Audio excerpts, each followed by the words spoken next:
Alright, what is up, YouTube? This is Brian from Team Board Wipe. We got a recap of our first two Minnesota Yu-Gi-Oh! Players Championship Series tournaments. The first was end of February. The second one was this past Sunday, March 26th. Both of them in the same format.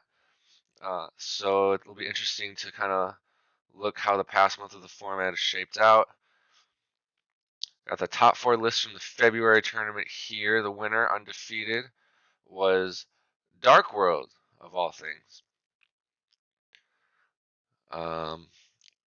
Mained triple lava golem because this was before, not really before the Arise Heart Pass hype train, but it was before a lot of people were sold on playing like that. So the lava golem was really impactful in the cash matchup, and then the Dark World deck going first is just really strong. It's also an 8 for trading, which is kind of crazy. But yeah, the hand loop is, if it goes off, is basically unplayable against. And going second with the danger cards to break boards.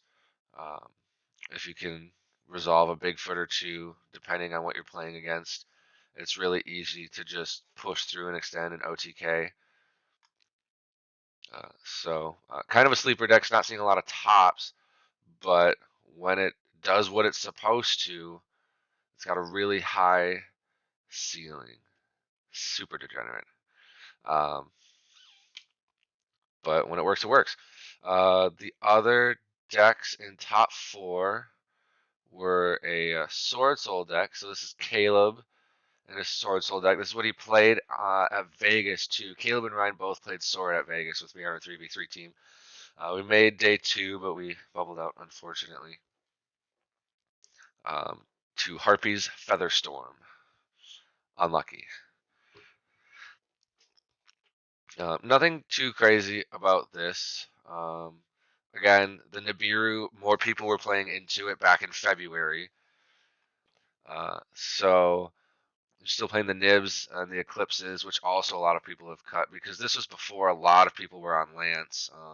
Lance is pretty much a staple in every cash deck now, but it really wasn't the case a month and a half ago. So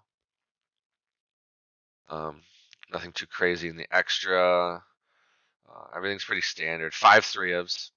Love it. Ryan switched from Vegas.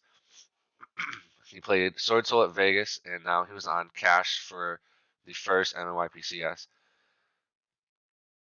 And he, I think his only loss was to Caleb, if I recall correctly. Caleb lost to Tyler in the final round. So Caleb's loss was to Tyler. Ryan's loss was to Caleb. Ryan cut Book of Eclipse very early. He hated that card. He's always hated that card. He loves Book of Moon, swears by it. He was still playing Nib here. I don't think he wasn't at the most recent one. He caught a cold and fell a little sick on Sunday, but I don't think he's playing Nib anymore. But a lot of his deck is pretty similar to what it was before. Yeah, he hasn't changed it much in the recent weeks. So yeah, he was kind of on. I think I've convinced him to play Desires now, but we'll see. And then the last list in top four was Sprite. 40 card Sprite. Eclipse and Nib. Double Smashers, no double cross. And it was the Swap Frog package. So not playing the Melfi stuff. It was really before some of that Melfi stuff was known. Notable things, 2 red. Um, I do like 2 red in this format right now. Playing 1 doesn't seem like enough. Having a second red for turns like 3 and 5, given the fact that a lot of the time your red is going to get banished, seems important. Uh, but the most recent Sprite list I've been seeing only play 1 red. And then Gammaverse in the side. We've been seeing Gammaverse in the main lately. And then cards like Call by the Grave and Pixies, we've been seeing cut more often than not, just because of cards like Arise Heart that make both of these two kind of dead going second. Because you can't Pixies under Arise Heart or Shifter or anything like that. But the side's pretty straightforward. Lava Golem kind of conflicts with Beaver a little bit. So if it was me playing Sprite, I'd probably try to put in a Kaiju's instead. Just because if you draw Lava Golem, your only real option is a starter or Swap Frog and a water. So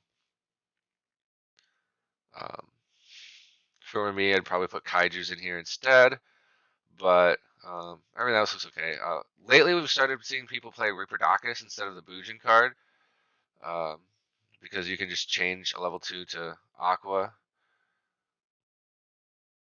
But I don't know that one is better than the other. Maybe it is.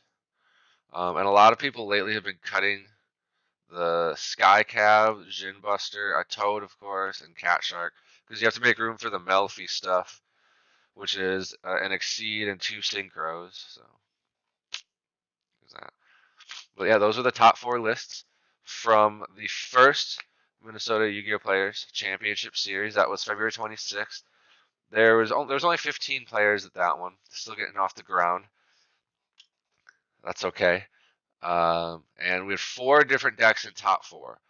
Swords, Sprite, Cash, and Dark World. Shout out to Elise for getting 5th place, X1. Unfortunately, her tiebreakers were a little bit worse than everybody else's. But she was playing Cash, very similar to Ryan's list, just maining Econ instead of Lance.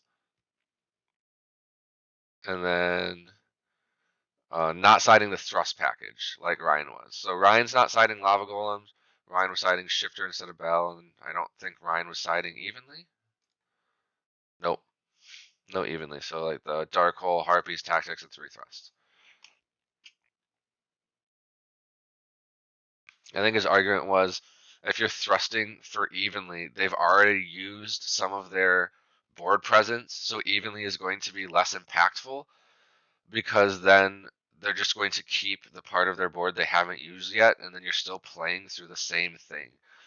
So if you're going to thrust into something, unless it's like a trap deck and you really need to clear like multiple back row, you can still thrust for Harpies anyway, which is probably better than evenly unless they have the things that protect their sets. But his argument was that just if you're thrusting, they've already used some of their board presence, so getting one of these cards is better than evenly because evenly allows them to keep what they haven't used. And then thrust is also just a starter if you grab terraforming, or if you grab prosp and try and dig for a play. All right, so that was Minnesota YPCS I. There wasn't really any crazy, cool, like innovative deck lists that I remember seeing. I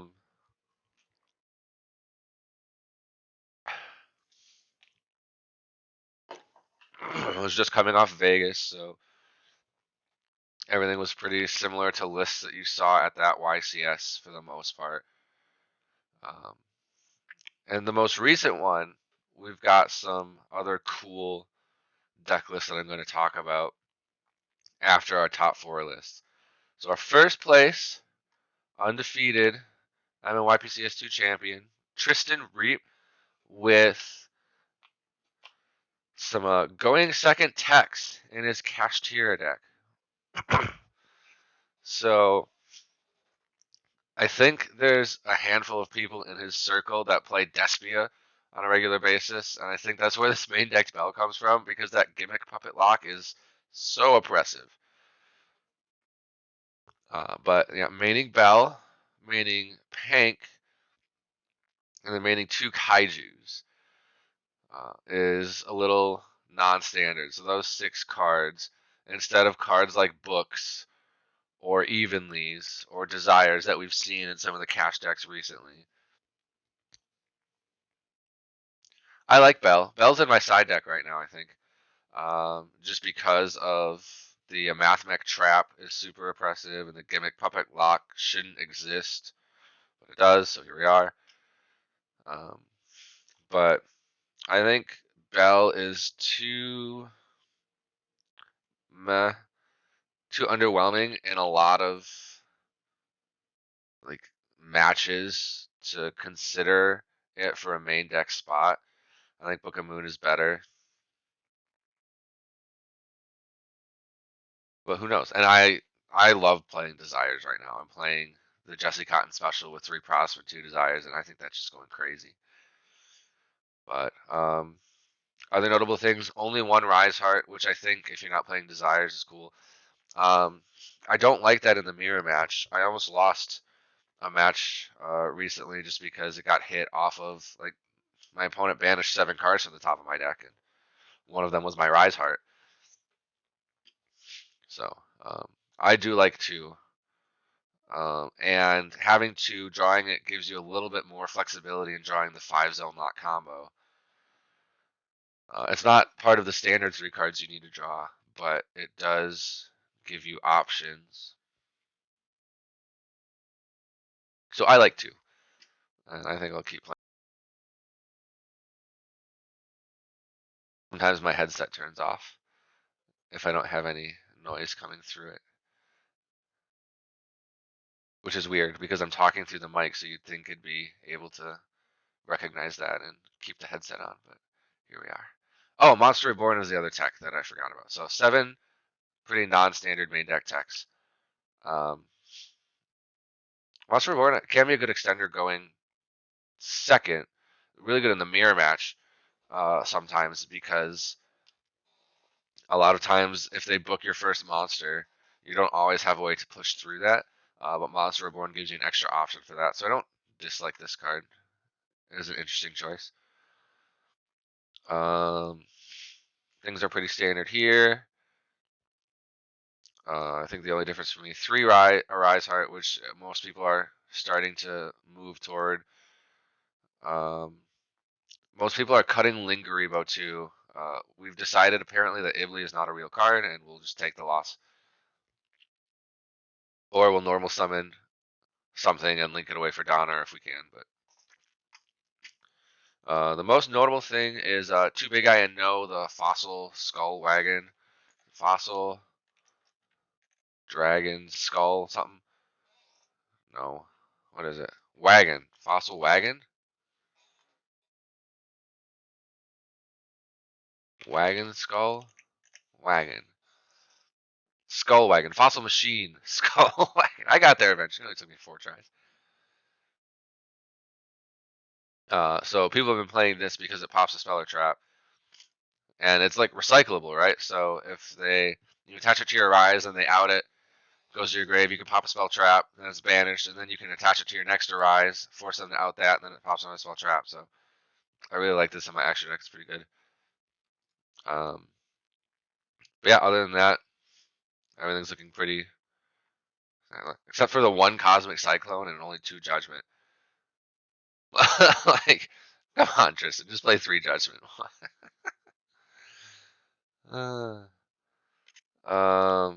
What else was in top 4? Elise did not get 5th this time. This is her top 4 list. Her side deck is very similar to mine. It's almost identical. I think I am maining evenly, so I can fit 3 barrier, 3 econ, and then one other one of, I don't remember what it is. Maybe the 3rd evenly. But Shifter Bell, I really like this. I'm not playing Nib at the moment, but it's a contender. The 5-zone lock is just so oppressive. It's really hard to not do it when you draw it. So I know Nib is going to be dead sometimes when they go for the Arise Heart pass, but Nib is also good when you draw it going first because it's very hard to play around nib and break a board, right? So like, I don't know. One of my losses in the most recent regional was because I had to commit to summoning like 8 times to out his Scareclaw, link 3, and then go to battle phase. I had 20 seconds left. He had 1 card left in hand, and he was just in an unwinnable position. But that card was nib, and then I didn't get another turn, and he was top decking. I still had Birth and follow up in hand, but I didn't get another turn to win the game because of time. So unlucky. But when you're going first, they're forced to commit to summons to break your board. So I think Nib is a good contender for a going first card. If you can keep your Birth and you Nibiru them, you just win the game, I think, in a lot of situations. So we'll see how many people are on Nibiru at the 250th in Top Cut. Another X1, Allen with Despia. I don't know why this is sorted the way it is. What on earth? A to Z. There we go. I love A to Z sorting. It's great. Manning the Gimmick Puppet. No Dragoon package. So a lot of Despia players I've been seeing lately have been cutting the Dragoon package.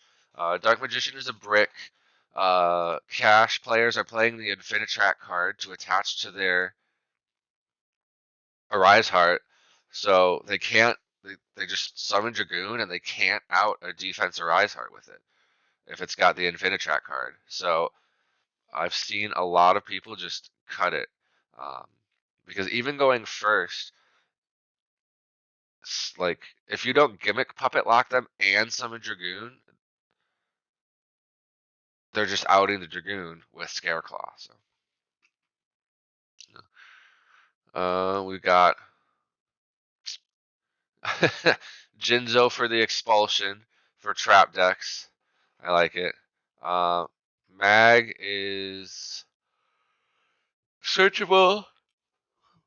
Mag is searchable off Lubellion. I actually don't know why this is in his side deck. I might be missing something. I mean, it's good against tier, but there's not really a lot of tier anywhere, so intriguing. Yeah, everything else is pretty straightforward. 2 Rinbrum because that's an out to Arise Heart off of Branded Fusion. 2 of all the important ones, and then 1 of's on the ones you can afford to get hit by Diablosis. And that's that.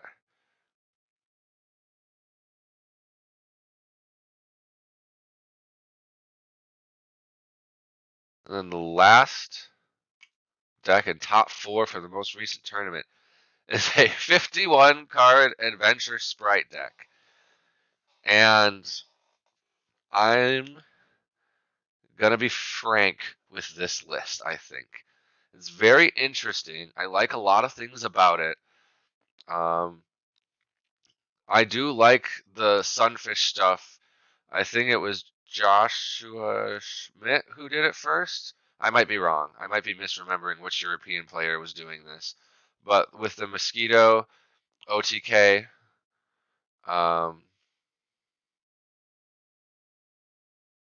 it's just extra bodies for burn damage, and it's really, it steals games. So it's good. It's not like great, but it's good, I think. And I do like the adventure package in Sprite with like the angler stuff, like triple angler, triple beaver, triple swap. I think that has a lot of synergy and a lot of utility. Um, and Griffin is just a good card. So those are the things I like about the list. The things I don't like about the list are 51 cards is a lot. And it's really hard to draw consistently with that. So for a 4-round tournament, it's okay. You only need to draw well 4 rounds. And if you brick one, You brick one, and 3-1 is still a top 4 record for the most part. But if you're playing longer tournaments and you're just like drawing more and more hands, you're just drawing unplayable more and more times. So I feel like it really needs to be slimmed down to up the consistency. So things that I would change. I would cut this card. I don't want a favorite. I don't want to cut it. I would cut a carrot, and I would cut pixies. And I think with the adventure engine, you have to play 1 red. I like 2 red in a lot of the pure sprite stuff, but the adventure cards are 1, 2, 3, 4, 5, 6, 7, 8, 9 extra cards that you have to fit into your deck. So already we're down to 45. So I think we've cut 6 cards to help increase the consistency of the deck, because everything we cut with the exception of duplicate 2s is non-engine. The other card that could be considered for cuts is Eclipse. It is the last blowout card in the main deck, so there is an argument that you have to keep it. But I think it's a good side card, if anything. Eclipse going first feels bad. Sometimes it's necessary, but it doesn't feel great having to set that card and then use it. So this, my initial thoughts, you can cut it down to 42 pretty easily and then build it back up from there. I would not go over 45 cards. I know it was a 50 card list that won the YCS, but I don't like it. I don't like it. I don't like 50 card lists that don't play a lot of blowouts and power spells. This 50 card list just seemed like it was a lot of excess, in my opinion. As for the rest of it, I don't dislike it. Swap sending the turtle is good because you can reborn it off double cross. But I feel like it's easily outed in a lot of situations, and the double cross probably has a better utility in other situations. I don't know. I just feel like when sprite players are shotgunning double cross to summon a flood or to reborn their toad, it gives me as a cash player more options to push through things because that's just less interruptions that you have, right? Like, you've committed to a specific type of interruption. So if you double cross your toad, now I can just special my cash monster and attack over it without using an effect, and then it's dead. Whereas if you save the double cross, I can special a cash monster, go to battle phase to try and pick apart your board, and then you can just steal it. Or if you have a different out to it, you can out it that way and then double cross a toad. So I don't like love the double cross to reborn this. I don't hate it. In some situations, it's probably correct. But until you have knowledge of the rest of the cards in a player's hand, I generally think that holding the double cross is usually better. Usually. There are exceptions to everything, and I also just might be wrong. But I do like the Cerberus Phoenix with the 3 angler. I do like IP Avermax. But with, again, these like flood monsters are just easily outed with Scareclaw cash now. So it's just like Scareclaw, Fenrir outs Avermax. So I don't know. I feel like there might be better options, more utility that can be put in the extra deck. But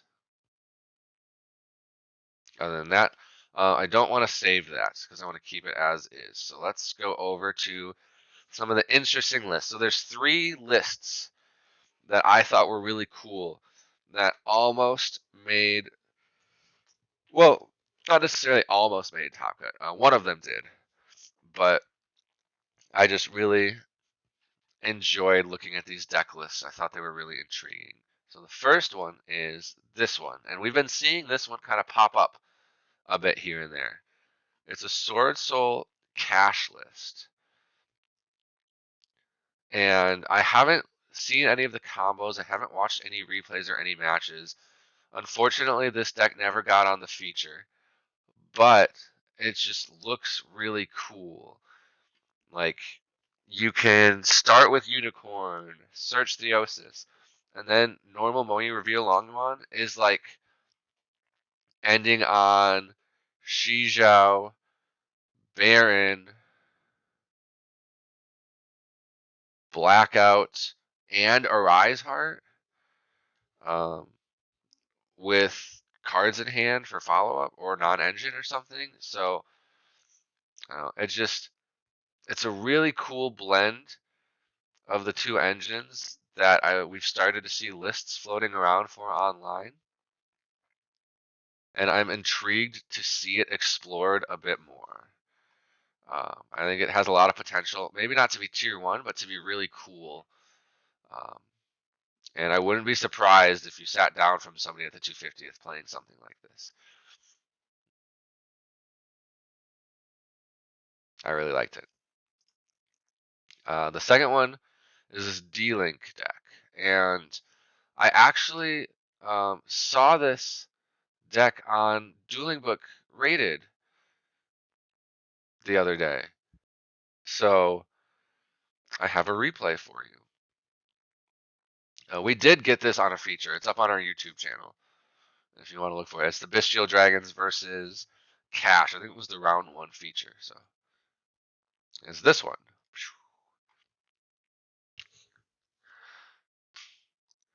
So we get to watch. Let's see how I play against it. I think the deck is really similar. Um,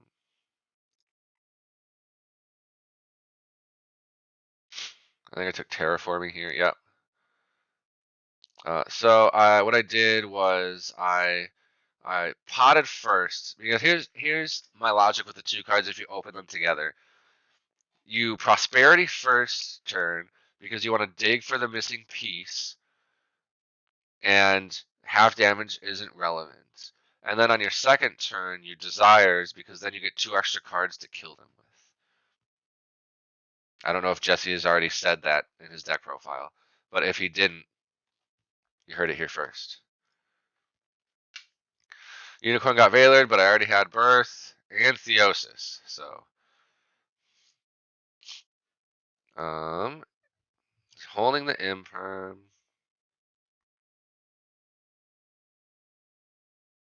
Oh yeah, I'm trying. I'm doing the 5 lock.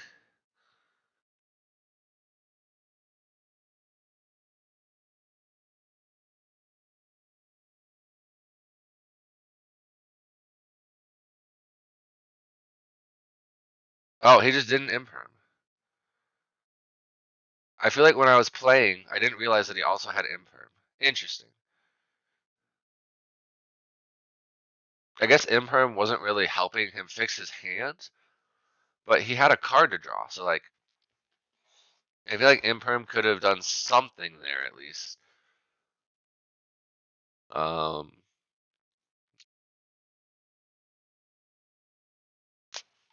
oh well, unlucky.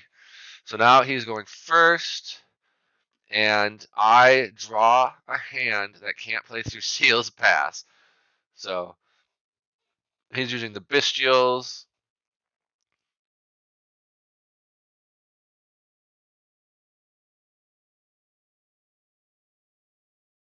And then Branded regained to keep card advantage. He drew Droll, which is even crazier. So Seal's Beast pass. And I just. This is terrible.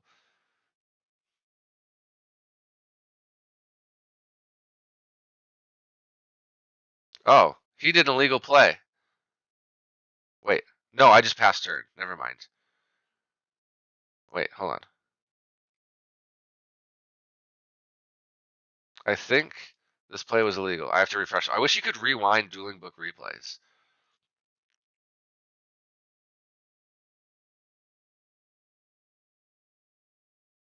Okay, so this is game 2. He does his stuff.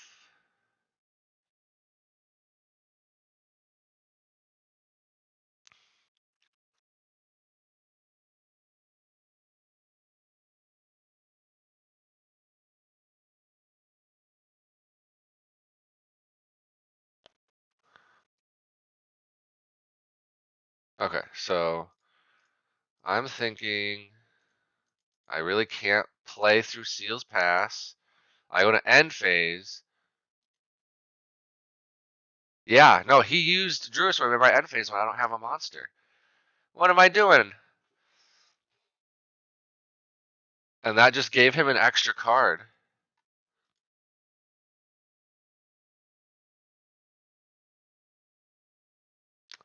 So he would have, for turn, drawn red MD.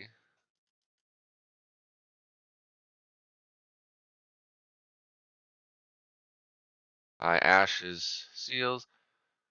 Oh my gosh, yeah, so he wouldn't have had this, and I don't think he has game. Unlucky. That's sad. Yeah, he wouldn't have Lubellion.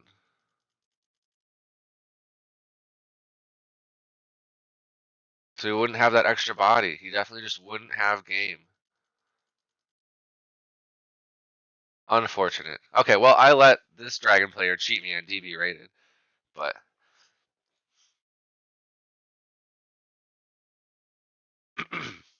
yeah, because I blocked here in main phase, so there's not enough damage here. But he had red MD, so he would have had red MD, but he wouldn't have had the Lubellion for the Bestial plays. So his turn would have been super lackluster. Unfortunate. I get drolled here, but I have Birth already, so I get to. Oh, yeah, I decided to play into Nibiru. I was like, he doesn't have Droll and Nibiru. There's no shot.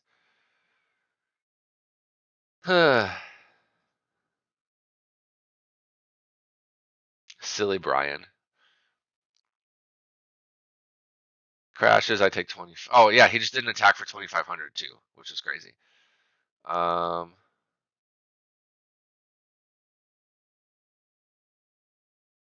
but I have follow up here. I grab Fenrir. And he books it. That's okay, because now I get to Prosperity. And I grab Unicorn. So now he has to pick between spheres on my Birth Summon or my Theosis, because that's his last real interruption. He chooses to do it on my Birth. I should have activated Birth first, because then when he branded Regains off of his Bestial in hand that I knew he had, I could have banished 3 cards, but I didn't, so here we are. And he has to Bestial on the Theosis, because if he waits, I'll have a Fenrir, and then his Baldric will be dead. So he does Bestial on the Theosis, and he regains, draws Imperm, which doesn't help him. But I can just go to battle phase, attack over that. Main phase 2, Arise, pass. And none of these cards deal with an Arise Heart. So I win the match. I wish I knew what card I was drawing game 2 after he didn't kill me, because he made illegal plays in the end phase, but that's okay. So yeah, that's the Dragon deck. I feel like its ceiling is pretty low, um, because there's no rocket cards, right? Like, I think the rocket cards increase the ceiling of the Dragon deck, but it's intriguing. I enjoyed it. It brings me joy. This list brings me joy, so I have it here. And then this list brings me joy. Team Board Wipes' own Jake Kinsey played a tier deck for the tournament, and he went 2-2. The deck can brick, is what I've heard. Let's see, what else has he said about it. Where is it? I've got his messages here. He's got notes for me. He really misses the Dark World fusion, but he doesn't know what to cut. Everything else comes up. Possibly Chimera or Bujinixies, but the Bujin can make unplayable hands work, and Chimera is a good card. He said you could cut the Shadal cards. But he also says this should be a Shekanaga. He was sending King of the Swamp with the Shadal package for this, but he thinks Shek is better because you can send the Ishizu cards. I don't know if he just like didn't think of it in time or didn't have a Shek on him. He didn't say. But sending the Ishizu cards is apparently better. But yeah, this is a really cool list, and he made some combos for us. Let's see. So Perlarino for Sheeran.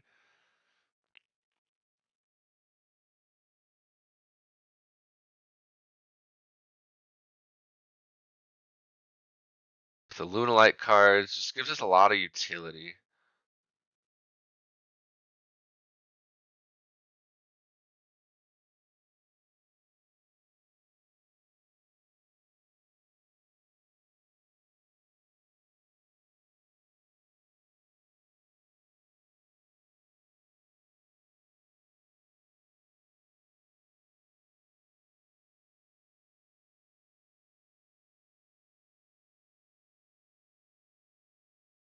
Oh, yes.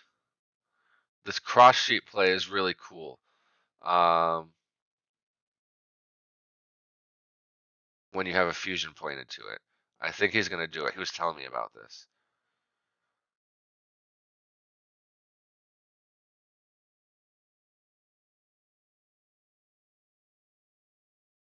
Yeah, because you can summon Sprint.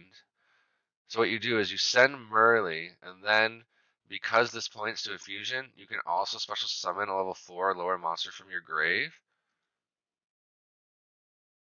So you can summon the Cyber Sign. You can also just send the Cyber Sign if it's not already there. So if you don't have the Cyber Sign already, you can just, as this cross sheet points to a fusion, you can summon Sprint and do cross sheep chainlink 1 as long as you have a valid level 4 lower target, right? And then Sprint chainlink 2, Sprint can send the Cyber Sign and the cross sheep can summon it, and then you get to Exterio. Super cool. Super cool. Big fan.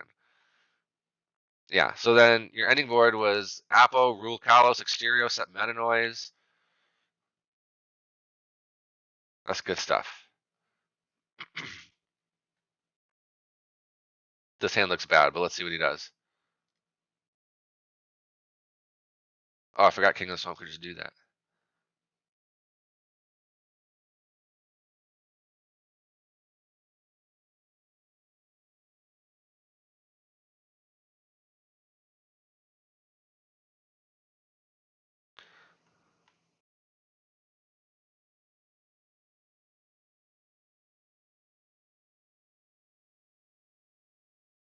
Nice.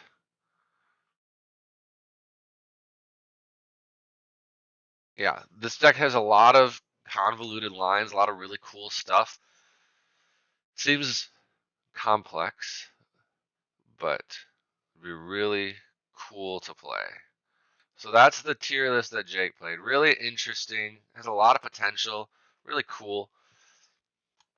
As far as top 4 goes, there were 2 cash decks this time instead of one Despia and one Sprite, compared to 4 different decks. So we've kind of seen Sword Soul fall off the map a little bit. People thought it was going to be pretty good coming into this format. Maybe not necessarily tier 1 right alongside of Cash, but a lot of people were playing it at the YCS Vegas. And since then, it's really just dropped. So it's interesting trend in the meta. But yeah, that's what we've been doing. So we've got some upcoming tournaments that I'm going to plug here. We have some really cool things. April 30th